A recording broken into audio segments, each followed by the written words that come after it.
ভগবানকে আমরা জানি, কিন্তু অনেকেই ভগবানকে মানি না। এজন্যই ভাগবত বললেন ভগবানকে জানা আর ভগবানকে মানা, এই দুটি কথা, ভগবানকে জানা আর ভগবানকে মানা, এই দুটি কথা বহুত অন্তর পৃথক।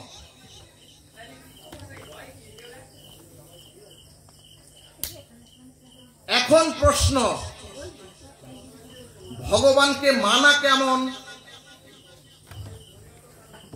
সুধীজন, দেখবেন সমাজে বহুজনকে যদি প্রশ্ন করেন, সনাতনী সমাজে বহুজনকে যদি প্রশ্ন করেন, বহুজনকে যদি জিজ্ঞাসা করেন,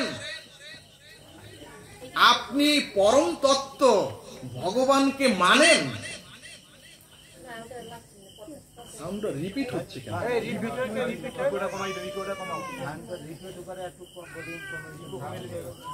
সমাজে যদি বহুজনকে, সনাতনী সমাজে জিজ্ঞেস করেন, আপনি ভগবানকে, পরতত্ত্ব ভগবানকে কি আপনি মানেন? সনাতনী সমাজের বহুজনের উত্তর হবে, আমি পরম সত্তা ভগবানকে মানি। ইকোটা একটু কমাতে হবে। ভক্তগণ, প্রায়শ এই প্রশ্নের উত্তরে আমরা বলি পরতত্ত্ব শ্রী ভগবানকে মানি, কিন্তু এর পরে যদি পুনরায় তার কাছে প্রশ্ন করেন,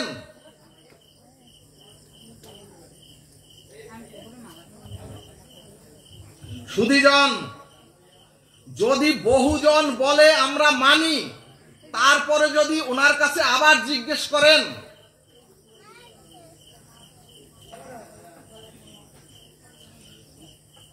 বাবা তিলকটা এখন দিলে আমার দৃষ্টিটা দিকে যাচ্ছে,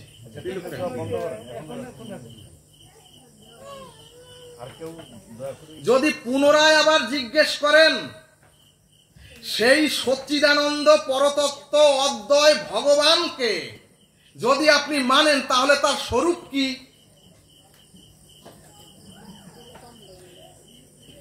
যদি আপনি ভগবানকে মানেন, তাহলে ভগবানের ধামের তত্ত্ব কি? যদি আপনি ভগবানকে মানেন, তাহলে অখণ্ড পরতত্ত্ব, অখণ্ড পরম ব্রহ্মের সেই স্বরূপ কি এবং সচ্চিদানন্দ তত্ত্বটা কি?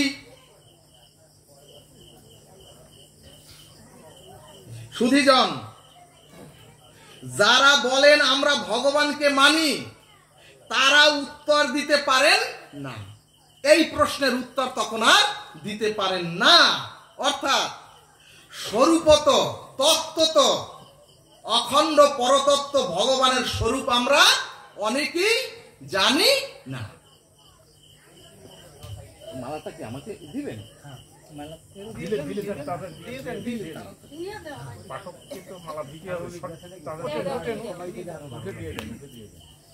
তত্ত্ব থেকে এলোমেলো হয়ে গেলে তার মনে থাকবে না।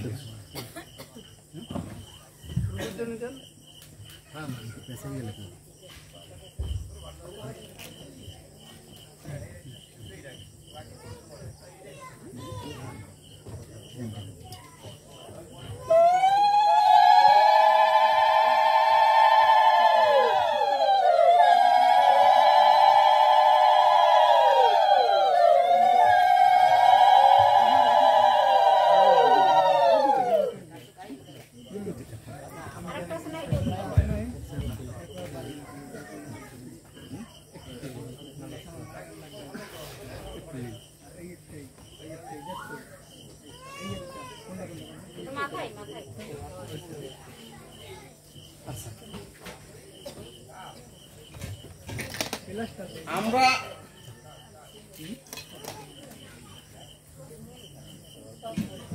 তাহলে যদি আমরা স্বরূপত ভগবান কেমন জিজ্ঞেস করি, তখন আমরা উত্তর দিতে পারি না, কারণ আমরা জানি না। ভক্তগণ, আমরা ঈশ্বর সত্তাকে স্বীকার করে মানি। আমরা প্রত্যেকে, একজন সনাতনী বৈষ্ণব হোক, একজন মতুয়া আদর্শের হোক, বা অন্য গোত্রের হোক, বা চতুর্বর্ণের হোক, প্রত্যেকেই কিন্তু আমরা ভগবানকে, পরম তত্ত্বকে আমরা সকলে মানি, কিন্তু জানি না। প্রথমেই বলেছি, জানা আর মানা বহুত অন্তর পৃথক। সুধীজন, এরপরে বিপরীতে যারা বলে আমরা ঈশ্বরকে জানি, প্রথমে বলেছি মানি, এরপরে যদি জিজ্ঞেস করেন,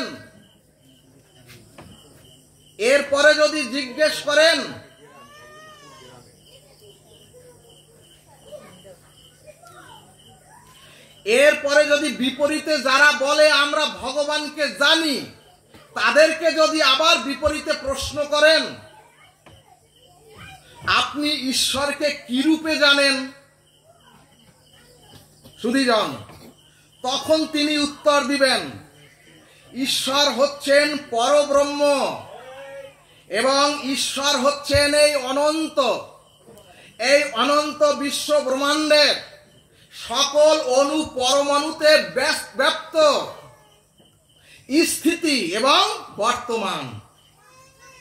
তিনি উত্তর দিবেন, ঈশ্বর হচ্ছেন অনন্ত বিশ্ব ব্রহ্মাণ্ডের স্রষ্টা, গোবিন্দ হচ্ছেন অনন্ত বিশ্ব ব্রহ্মাণ্ডের প্রতিপালক। ভক্তগণ, এইভাবে যিনি জানেন ভগবানকে, এইভাবে যিনি জানেন, তাকে যদি আবার প্রশ্ন করেন, তাহলে ঈশ্বরের স্বরূপ কি? এই প্রশ্নে যারা নির্বিশেষবাদী, তারা বলবেন ঈশ্বরের প্রকৃত পরমাত্মার স্বরূপ হলো নিরাকার, এবং ঈশ্বর সর্বব্যাপী, এবং ঈশ্বর অবশ্যই চৈতন্যময়। ঈশ্বর অবশ্যই চৈতন্যময়। এখন প্রশ্ন, যে বস্তু সমাজে চেতন, যে বস্তু এই চরাচরের চেতন, সে তো সব দেখে।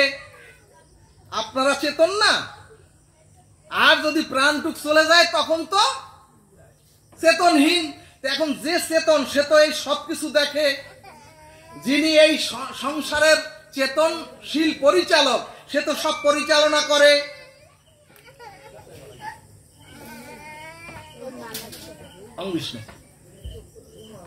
এবং তিনি তো সমস্ত কিছু নিয়ন্ত্রা। তাহলে সুধীজন, এই জন্যই শ্রীমদ্ ভগবদ গীতায় অখণ্ড পরতত্ত্ব ভগবান বললেন, স্থানং নিধানং বীজম অব্যয়ম। অর্থাৎ ভগবান বললেন, আমি অনাদির আদি গোবিন্দ পরম পুরুষ পরমেশ্বর। ভগবান শ্রীকৃষ্ণ বললেন, আমি গতি, আমি প্রভু, আমি সাক্ষী, এবং আমি জীবের একমাত্র নিয়ন্ত্রা, এবং আমি হচ্ছি সমস্ত সৃষ্টির বীজ, অব্যয়ম। তাহলে সুধীজন, যিনি সৃষ্টি করেন, যিনি প্রতিপালন করেন, এবং যিনি দ্রষ্টা, যিনি দেখেন, এবং যিনি সমস্ত কর্মের সাক্ষী স্বরূপ, অর্থাৎ যিনি ঈশ্বরকে এভাবে জানেন, এবং তিনি যদি শাস্ত্রীয় শুভমঙ্গল, এবং তিনি যদি এভাবে জানেন, এবং তিনি যদি শাস্ত্রীয় শুভমঙ্গল সৎকর্ম সমাজে করেন, তাহলে তো তার অবশ্যই শুভ ফল হবে। আর যদি কেউ সমাজে গর্হিত কাজ করেন, যদি কেউ সমাজে অমানবিক কাজ করেন, অশাস্ত্রীয় স্খলিত কাজ করেন, তার জন্য অবশ্যই প্রারব্ধ কর্মফল অবশ্যই তাকে ভোগ করতে হবে। তাহলে গৌর ভক্তবৃন্দ, যিনি জানেন ঈশ্বর সাক্ষী স্বরূপ এবং সমস্ত কর্মের নিয়ন্ত্রণ হচ্ছেন ঈশ্বর, যদি আমরা সত্যি এভাবে জানতাম তাহলে আমাদের দ্বারা, যদি আমরা এভাবে জানতাম সমস্ত সাক্ষী স্বরূপ ভগবান, তাহলে সমাজে আমাদের দ্বারা কখনোই অশাস্ত্রীয়, গর্হিত, অমানবিক কাজ করা যেত না। তার মানে যারা বলছে আমরা ঈশ্বরকে জানি, তাহলে তিনি প্রকৃত ঈশ্বরকে জানেননি। ভক্তগণ, ঈশ্বরকে জানা মানি চেতন সত্তাকে জানা। আর যদি কেউ চেতনকে জানে, আর যদি কেউ তত্ত্বকে অবগত হয়, তাহলে তিনি সর্বভূতের সাক্ষী স্বরূপ। এই পৃথিবীতে তিনি কোনো গর্হিত কর্ম আর করতে পারেন না। বলো না গো রাধে রাধে।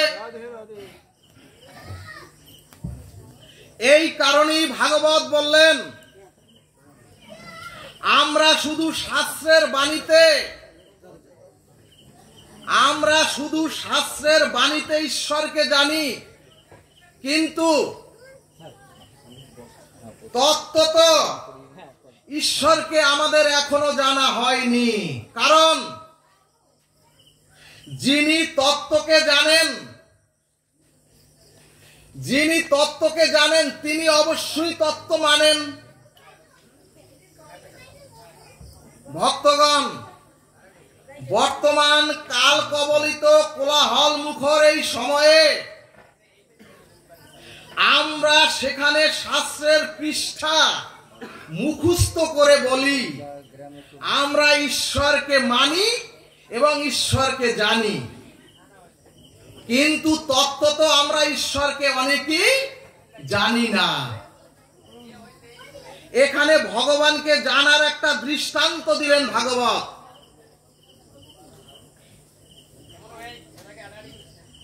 এই যে আপনার বাসার এই বৈদ্যুতিক যে তার, এই তারের কোথাও যদি লিক থাকে এবং ওই তার যদি একজন গিয়া ওই লিকের জায়গা ধরে, তখন সে অবশ্যই বিদ্যুৎ স্পৃষ্ট হয়ে ছটফট করবে।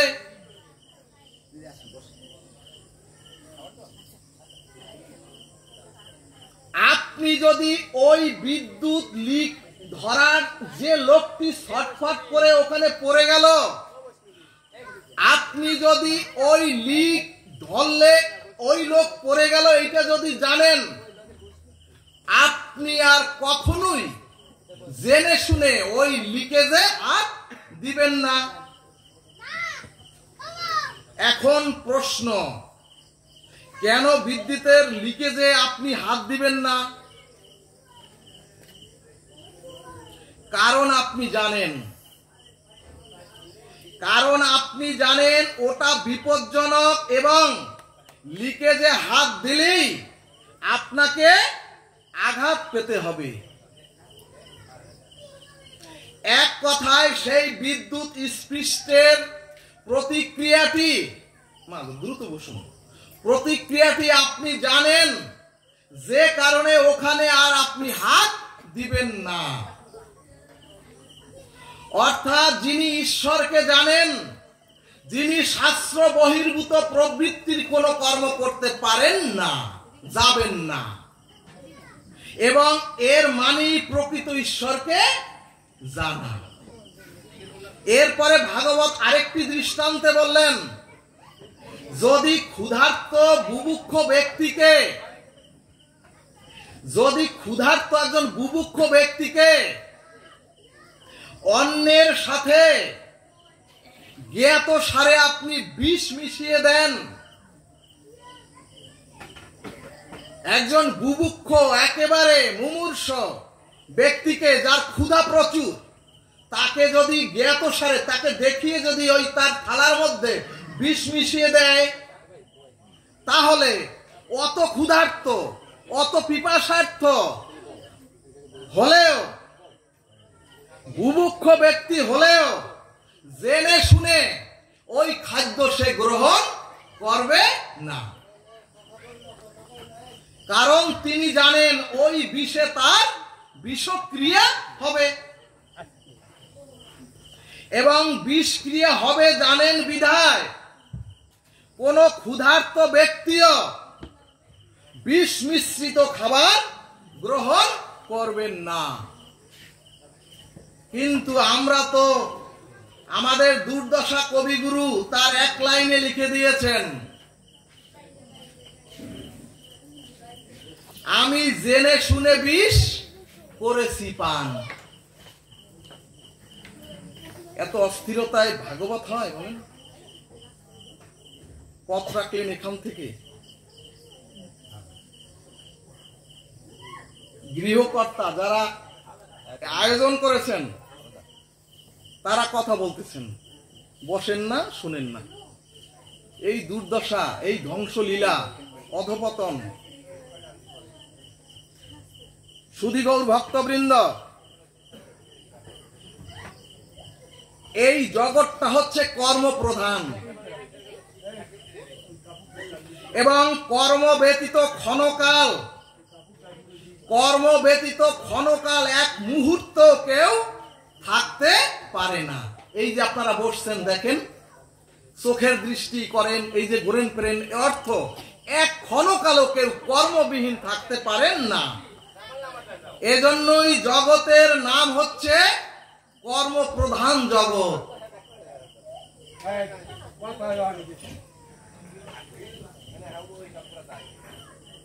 এবং সুধীজন, আমাদের বৈদিক সনাতন বেদাদি শ্রুতি স্মৃতি শাস্ত্র এবং গীতা ভাগবত এই কর্মকে 3 ভাগে ভাগ করেছেন। একটি হচ্ছে কর্ম, আরেকটি হচ্ছে অকর্ম, আরেকটি হচ্ছে বিকর্ম। ভক্তগণ, এই কর্মপ্রধান জগতে আমাদের কর্মের যে ফল, এই কর্মপ্রধান জগতে আমাদের যে কর্মের ফল এবং যাকে আমরা প্রারব্ধ বলি, এই প্রারব্ধ সকলকেই ভোগ করতে হবে। এই ভোগের থেকে কেউ নিষ্কৃতি পায়নি, আর কেউ নিষ্কৃতিও পাবে না। শ্রুতি শাস্ত্র দৃষ্টান্ত দিলেন। ভাগবতকে যিনি অবজ্ঞা করেন, ভাগবতকে যিনি বাধা সৃষ্টি করেন, স্পষ্ট করে লেখা, পরবর্তী জন্মে তার বরাহনন্দন হতে হবে।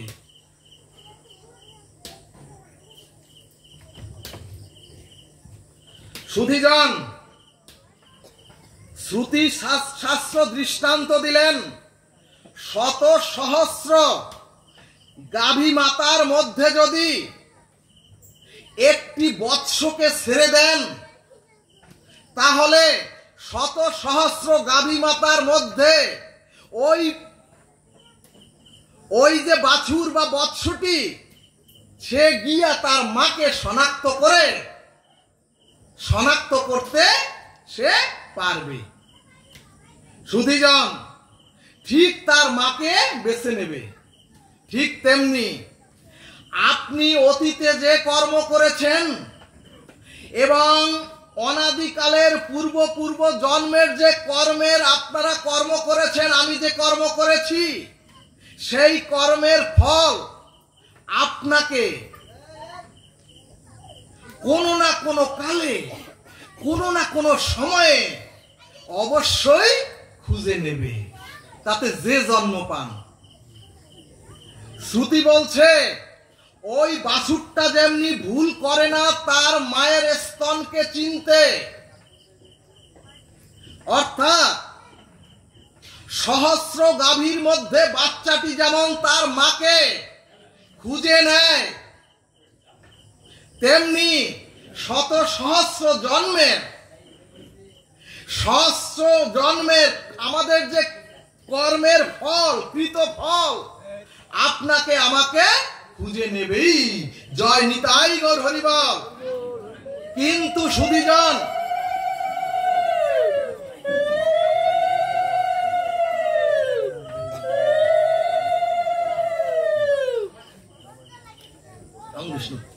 সুধীজন, আমরা তো দেখি এবং প্রায়শই শোনা যায়, যারা লোকহিত কর্ম করেন না, যারা সমাজে শাস্ত্র বহির্ভূত কর্ম করেন এবং যারা অশাস্ত্রীয় কর্ম করে তাদের নিজস্ব মতে চলেন, কিন্তু এদেরই তো দেখি সমাজে সুখী হতে, এদেরই তো দেখি সমাজে বৈভব বেশি, এবং এরাই তো জগতে আনন্দে বিচরণ করেন। এই প্রশ্নগুলো বর্তমান সমাজে প্রায়শই শোনা যায়। অর্থাৎ যিনি ঈশ্বরের প্রতি আনুগত্য না রেখে চলেন এবং যিনি শাস্ত্রের আদর্শের ধার ধারেন না এবং জগতে যিনি অশাস্ত্রীয় কর্ম করেন, তাকেই তো দেখি সম্মান পেতে, তাকেই তো দেখি সুখ সমৃদ্ধশালী হতে। তাহলে কর্মের বা কর্মফলের পরিণতি বা প্রতিক্রিয়া, ক্রিয়া প্রতিক্রিয়া কোথায়? ভক্তগণ, যদি কর্মের ক্রিয়া প্রতিক্রিয়া জীবকে গ্রহণ করতে না হতো, তাহলে শ্রীমদ্ ভগবদ গীতা, ভাগবত, মহাভারত, রামায়ণ এবং বেদাদি শাস্ত্রের কোনো প্রয়োজন হতো না। কারণ প্রত্যেক শাস্ত্রী ঘোষণা করেছেন, তুমি যেরূপ কর্ম করবে তোমাকে তদ্রূপ ফল ভোগ করতেই হবে। বলো না গো রাধে রাধে।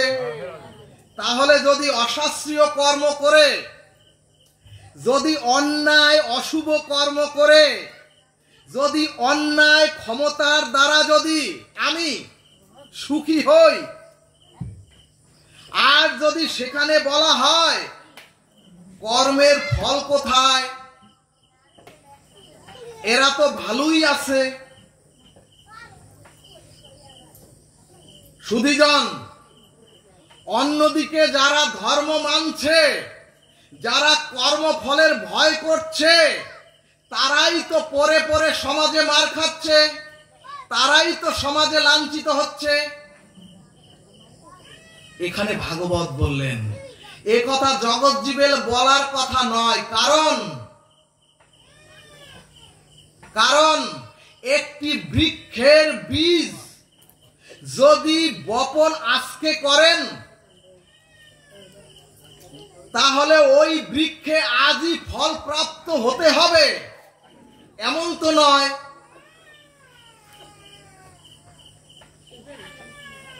তাহলে প্রশ্ন, অন্যায় অশাস্ত্রীয় কুকর্ম করেও কেন সম্মান, মর্যাদা আর সুখ শান্তির মধ্যে আছে এ সমাজে? এখানে ভাগবত উত্তর দিলেন, ওগো কোনো না কোনো কর্মের তার পুণ্যের ফাইলটা এখন খোলা আছে। কোনো না কোনো জন্মের তার কর্মের ফাইলটা এখন খোলা আছে। এখন প্রশ্ন, ফাইল খোলাটা কেমন? ভাগবত বললেন, গত জন্মের একটা পুণ্যের ফাইল এখন বর্তমানে খোলা আছে, এবং এই জন্য যতই সে অন্যায়, এই জন্য এই চরাচরে এখন মনুষ্য প্রাপ্ত হয়ে সে যতই অশাস্ত্রীয় অপকর্ম করুক, তার ওই পূর্বের সুকর্মের ফাইল খোলা আছে বিধায় এখন সে এই জন্মে ভোগ করছে। কিন্তু দেখবেন অনেক মানুষ ভেতরে ভেতরে ভেতরে অন্যায় অপকর্ম করছে অথচ ভালো আছে। তার মানে জানতে হবে তার পূর্বকৃত কোন সুকর্মের পুণ্যের ফাইল এখন বর্তমানে খোলা আছে।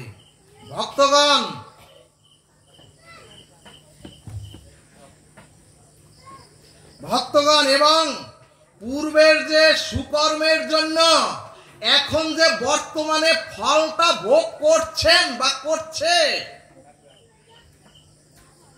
অর্থাৎ বর্তমানে সে যে অশাস্ত্রীয় বিক্রিয়া কর্ম করছে তার ফল তাকে বর্তমানে যে অশাস্ত্রীয় অকর্ম করছে তার ফলটা তাকে পেতেই হবে।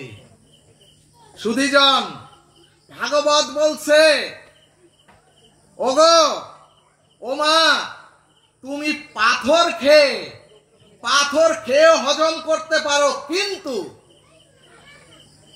পাপ কর্ম করে হজম করার ক্ষমতা তোমার আমার হয়নি। এজন্যই শাস্ত্র বললেন, গত পুণ্য কর্মের দ্বারা আপাতত তুমি সুস্বাস্থ্য নিয়ে ভালো থাকলেও ভোগ করলেও বর্তমান ক্রিয়ার পাপটা তোমার জন্য অপেক্ষা করছে ওই বাছুরটির জন্য। বাছুরটির মতো, ওই বাছুর যেমন গাভীকে খুঁজে নেয়, তোমাদেরকেও ঠিক তোমাদের কর্মফলে অবশ্যই খুঁজে নেবে। গৌর ভক্তবৃন্দ, ভীষ্মদেব নাম শুনছেন? ভীষ্মদেব সরসজ্জায় শায়িত, কিন্তু বিশ্বদেবের মধ্যে বিশ্বদেবের মৃত্যু ঈশ্বরের হাতে ছিল না। বিশ্বদেবের মৃত্যুটা ছিল বিশ্বদেবের হাতের মুঠোয়। পৃথিবীতে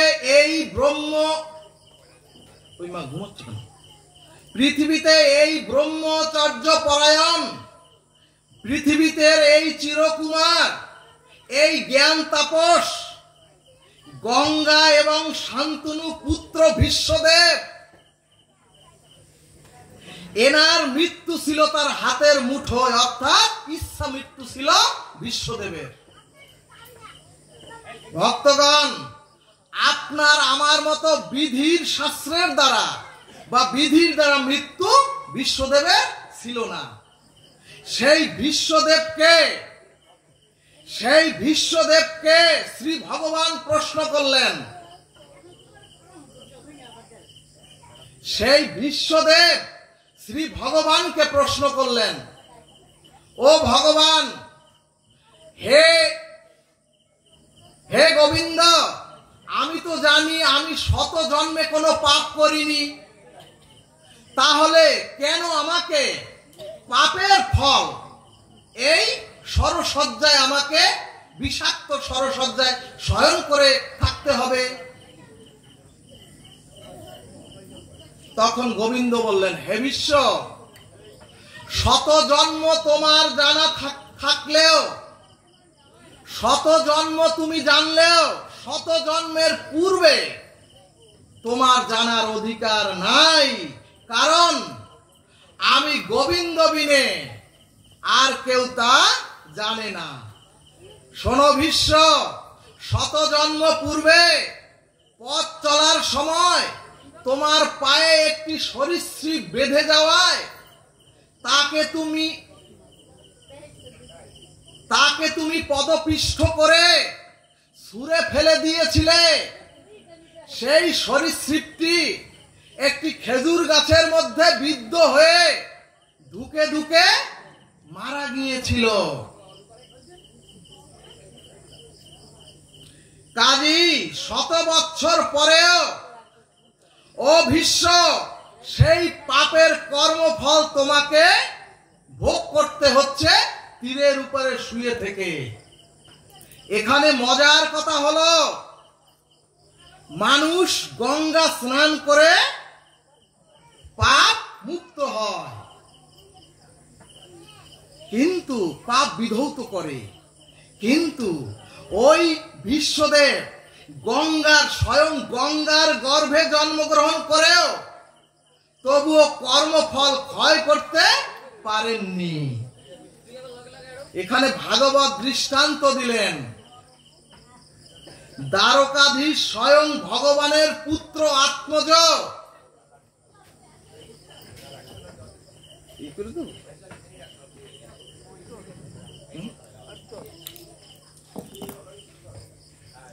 দ্বারকাধীশ স্বয়ং ভগবানের আত্মজ শাম্ব মানে পুত্র। শাম্ব একদিন অষ্টবক্র মুনি, একদিন জ্ঞানেন্দ্র যোগেন্দ্র মুনি ঋষিগণ শ্রী ভগবানকে চরণ দর্শন করতে এসেছিলেন, চরণে সমর্পণ করতে এসেছিলেন। কিন্তু যখন মনীন্দ্র যোগেন্দ্র এসে ভগবানের দ্বারে দাঁড়িয়েছেন, তখন স্বয়ং ভগবান উঠে সেই মনীন্দ্র যোগেন্দ্রদের দণ্ডবৎ প্রণতি করলেন। সেই মুনি ঋষিদের শ্রীকৃষ্ণের ছেলে শাম্ব যদু বংশের ছেলেদের পেটের মধ্যে কাপড় বেঁধে মুনি ঋষিদের ঠাট্টা করছেন। দেখুন তো মুনি ঋষিগণ, ওর পেটে ছেলে না মেয়ে হবে? ভক্তগণ, ত্রিকালদর্শী ঋষিরা দেখলেন দ্বারকাধীশ ভগবানের উত্তর পুরুষ পুত্রদের যদি এই দুর্দশা হয়, এ জাতীয় স্খলন হয়, তাহলে এরা পৃথিবীকেই ধ্বংস করে দেবে।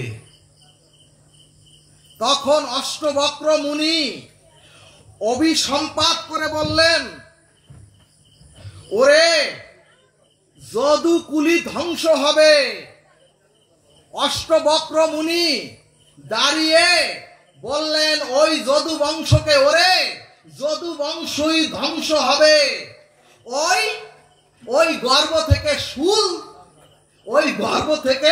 শুল জন্মিয়ে, অর্থাৎ ওই গর্ভ থেকে একটা শুল জন্মাবে, ওই শুলের মাধ্যমে তোদের যদু বংশ ধ্বংস হবে। অষ্টবক্র মুনি অভিসম্পাত করলেন। সুধীজন, সেই গর্ভের শুল বলরামের আদেশে ঘষে ঘষে নিষ্ক্রিয় করে সেই শুলের কিয়দাংশ সাগরে ফেনার মধ্যে ফেলে দিল। সেই শুল মাছ ভক্ষণ করল। সেই মাছের পেটে শুল ভক্ষণ করে সেই মাছটির পেটে শুল বড় হতে থাকলো এবং সেই মাছটি ধীবর ধরে, ধীবর বলে যারা মাছ ধরে তাদেরকে বলে ধীবর, সেই ধীবর ধরে ওই মাছটি বাজারে বিক্রি করলো।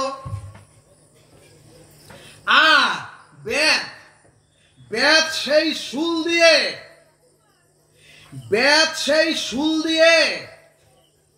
বেদ ওই মাছ ক্রয় করে নিয়ে সেই শুল দিয়ে বেদ তীর তৈরি করে সেই তীরের আঘাতে নিজেদের মধ্যে হানাহানিতে যদুকুল ধ্বংস হলো। যদুকুল ধ্বংস অন্তে ভগবান যখন অপ্রকট হবেন, যদুকুল ধ্বংস অন্তে ভগবান যখন অপ্রকট হবেন, তখন ওই ব্যাসী ভগবানের চরণ কমলে একটি শুল বিদ্ধ করে দিল। ভগবান অপ্রকট হলেন। ভক্তগণ, ভগবান নিজে তিনি পরতত্ত্ব সীমা। ভগবান নিজে পরতত্ত্ব সীমা হয়েও জগৎকে দেখালেন। এমনকি সমস্ত কর্মফলের ঊর্ধ্বে থেকেও ভগবান জগৎকে দেখালেন, জগৎকে জানালেন কর্মের ফল সকলকে পেতে হয়। সেটা আমার সন্তান হোক অথবা যদু বংশের কেউ হোক, কারো ক্ষমা নাই। ভাগবত এই জন্যই বললেন, এই পৃথিবীতে প্রত্যেকটি প্রাণী তার পূর্ব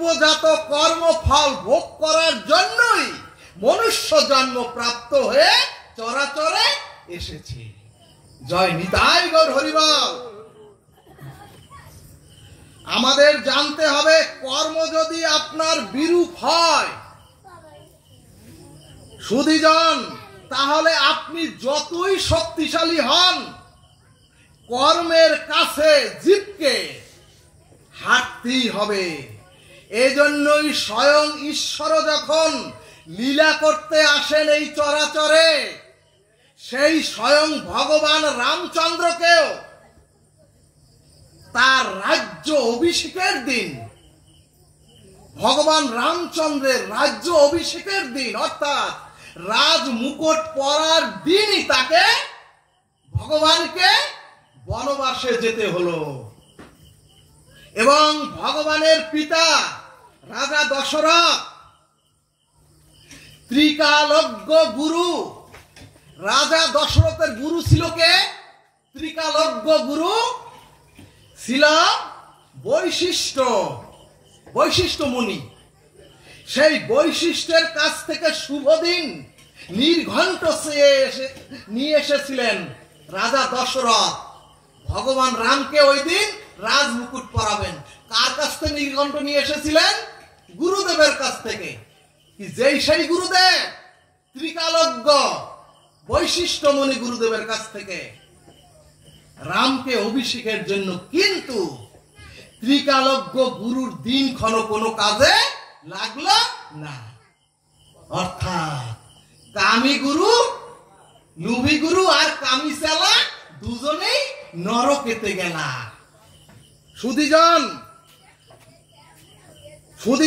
ত্রিকালজ্ঞ গুরুর দিনক্ষণ কোনো কাজে লাগবে না যদি আপনি আপনার উদ্ধার নিজে না করেন। অর্থাৎ কর্ম যদি প্রবল হয় তাহলে গুরু ঋষি বৈশিষ্ট্যেরও নির্ঘণ্ট, কর্ম যদি বিরূপ হয়, কর্ম যদি স্খলিত হয়, যদি অপকর্ম হয়, তাহলে গুরু নির্ঘণ্ট কোনো কাজে লাগবে না।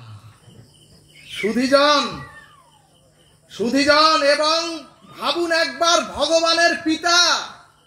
ভগবানের পিতা রাজা দশরথ হয়েও তার ইচ্ছা পূরণ করতে তিনি পারলেন না।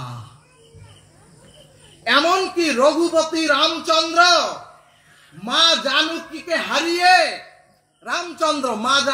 হারিয়ে রাস্তায় রাস্তায় বনে বনে কেঁদে কেঁদে বেড়াচ্ছেন। আমার সীতাকে দেখেছ? ও মা, আমার সীতাকে দেখেছ? ভক্তগণ, এটাও কি সর্বজ্ঞ ভগবানের কাজ?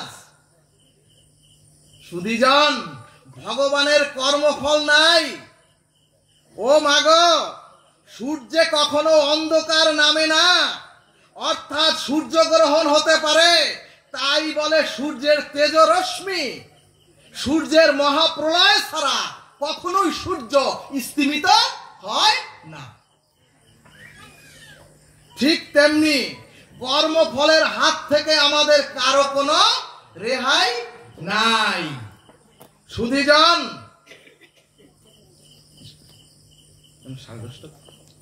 সুধীজন, কলিহত জীব বিষানল হতে মহামুক্তির জন্য সর্ববেদান্ত সার অমল পুরাণ শ্রীমৎ ভাগবতের 18,000 শ্লোকের সিদ্ধান্তে বললেন, 18,000 শ্লোকের সিদ্ধান্তে বললেন, নাম সংকীর্তনং যস্য সর্ব পাপ প্রণশনম প্রণম দুঃখ সমনস্থং হরিং পরম। অর্থাৎ সর্ববেদান্তচার শাস্ত্রের সিদ্ধান্ত হলো, ওগো তোমাদের ভববন্ধন, ওগো মুক্তিকামীর একমাত্র পাথেয় হলো তারক ব্রহ্ম হরিনাম। এরপরে চৈতন্য ভাগবত তার সিদ্ধান্তে বললেন, ব্রহ্মা শিবাদি নারদ আদি ব্যাসদেব এবং সুখদেবেরও সমগ্র মহাবাণীর আশ্রয়স্থল হলো এই হরিনাম। শুধু শাস্ত্রজ্ঞ ভক্তজন, নবলক্ষ গ্রন্থের নিগুড় তত্ত্ব হলো, নির্যাস হলো এই কলির অনন্ত যাগযজ্ঞের, কলির সমস্ত পূজা পার্বণের, আপনারা মাগো যত পূজা পার্বণ করেন, যত যাগযজ্ঞ করেন, যত বেদাদি, সমস্ত কর্মাদি, সমস্ত যজ্ঞাদি এবং যত বিধি ব্যবস্থা লিপিবদ্ধ আছে সমস্ত শাস্ত্রে, সমস্ত বিধি ব্যবস্থা বীজ, সমস্ত বিধি ব্যবস্থার বীজ হচ্ছে হরিনাম, তারক ব্রহ্ম হরিনাম। এই কারণেই কলিতে পিতৃমাত্র শ্রাদ্ধ করেন, আর কোন যজ্ঞ করেন, আর কোন পুজো করেন, আর যদি পিতা মাতার শ্রাদ্ধ ষোড়শ উপাধিতেও করেন, আর যদি ওখানে একবার হরে কৃষ্ণ মহামন্ত্র উচ্চারিত না হয়, তাহলে সব পণ্ড। এমনিতেই যে তিল চাল কলা দিয়ে যে পিণ্ড দেন, ওই পিণ্ডে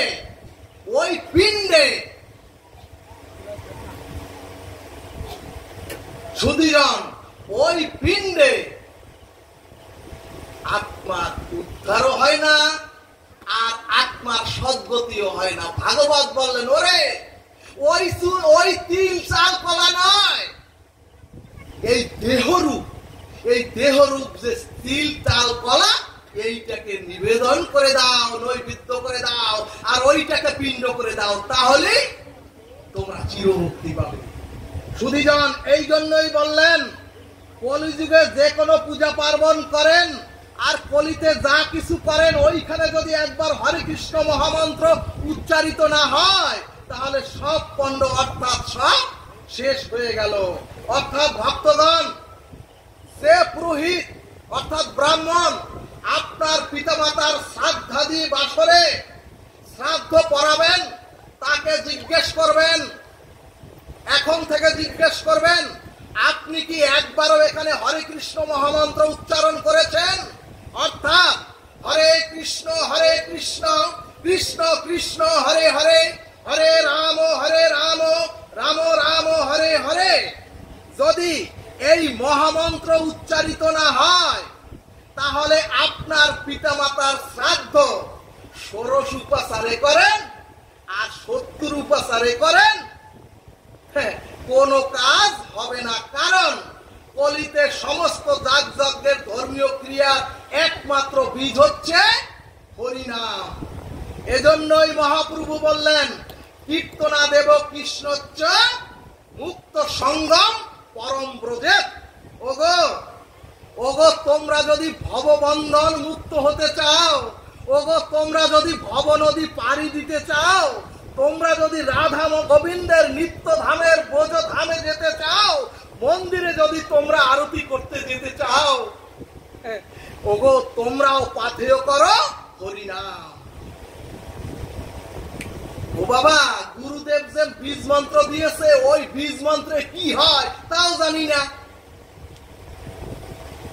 শ্রী শ্রী চৈতন্য চরিতামৃত বললেন, ওগো দীক্ষা মন্ত্র থেকে হয় সংসারের জঞ্জাল মোচন, দীক্ষা মন্ত্র হতে হয় সংসারের জঞ্জাল মোচন, আর কৃষ্ণ নামে পাওয়া যায় শ্রীকৃষ্ণের শ্রীচরণ। অর্থাৎ হরে কৃষ্ণ মহামন্ত্রে পাবেন গোলক বৃন্দাবনে রাধা কৃষ্ণের যুগল চরণ, আর দীক্ষা মন্ত্র জপিলে জীবের সংসার বন্ধন মুক্ত হবে। অর্থাৎ আত্মার খাবার একমাত্র হরিনাম আর এই কৃষ্ণ কথা। এই কারণেই মহাপ্রভু এসে বললেন, কলির জীবকে উদ্ধারের জন্য বললেন, ওগো কি ভোজনে, কি শয়নে, আর কি জাগরণে, অহর্নিশি হরিনাম বল হোক বদনে। জয় জয় এই নবশ্রীধাম বৃন্দাবন বিহারী লাল কি।